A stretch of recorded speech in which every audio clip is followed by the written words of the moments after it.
Le bonheur véritable.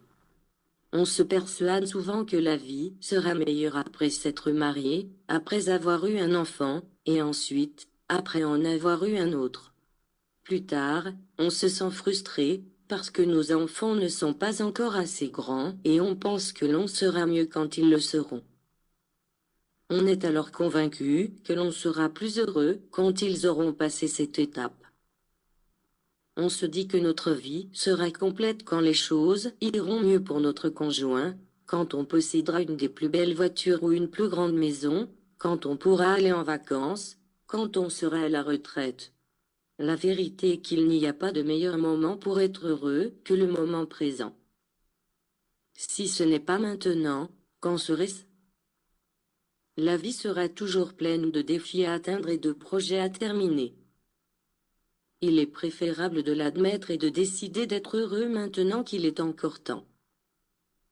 Pendant longtemps, j'ai pensé que ma vie allait enfin commencer, la vraie vie. Mais il y avait toujours un obstacle sur le chemin, un problème qu'il fallait résoudre en premier, un thème non terminé, un temps à passer, une dette à payer. Et alors la vie allait commencer. Point d'exclamation. Point d'exclamation. Point d'exclamation. Jusqu'à ce que je me rende compte que ces obstacles étaient justement ma vie. Cette perspective m'a aidé à comprendre qu'il n'y a pas un chemin qui mène au bonheur. Le bonheur est le chemin. Ainsi passe chaque moment que nous avons et plus encore, quand on partage ce moment avec quelqu'un de spécial, suffisamment spécial pour partager notre temps et que l'on se rappelle que le temps n'attend pas. Alors, il faut arrêter d'attendre de terminer ses études, d'augmenter son salaire, de se marier, d'avoir des enfants, que ces enfants partent de la maison ou, simplement, le vendredi soir, le dimanche matin, le printemps, l'été, l'automne ou l'hiver, pour décider qu'il n'y a pas de meilleur moment que maintenant pour être heureux. Le bonheur est une trajectoire et non une destination. Il n'en faut pas beaucoup pour être heureux. Il suffit juste d'apprécier chaque petit moment et de le sacrer comme l'un des meilleurs moments de sa vie. La source de ce texte est inconnue.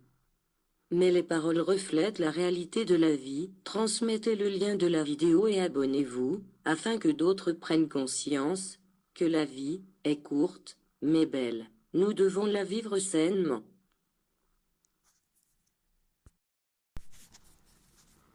Temps du réveil en Christ est une prise de conscience au-dessus de toutes les religions, non que nous soyons absolument meilleurs, mais un réveil selon la volonté de Christ, l'unique Fils du Père, le rayon universel.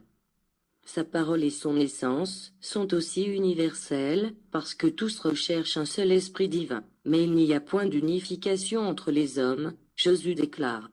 Je ne vois pas la même foi en eux, la même élévation et la même connaissance, et c'est pour cela que je viens comme Saint-Esprit, afin de les unifier en moi, pour les perfectionner au moyen de ma doctrine de vérité, avec ma parole immuable, avec ma loi de justice et d'amour.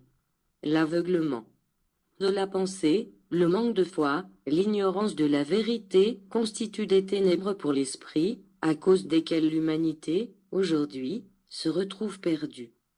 Combien se sont multipliés les hommes qui marchent sans savoir où ils vont, et sans d'ailleurs que cela les préoccupe.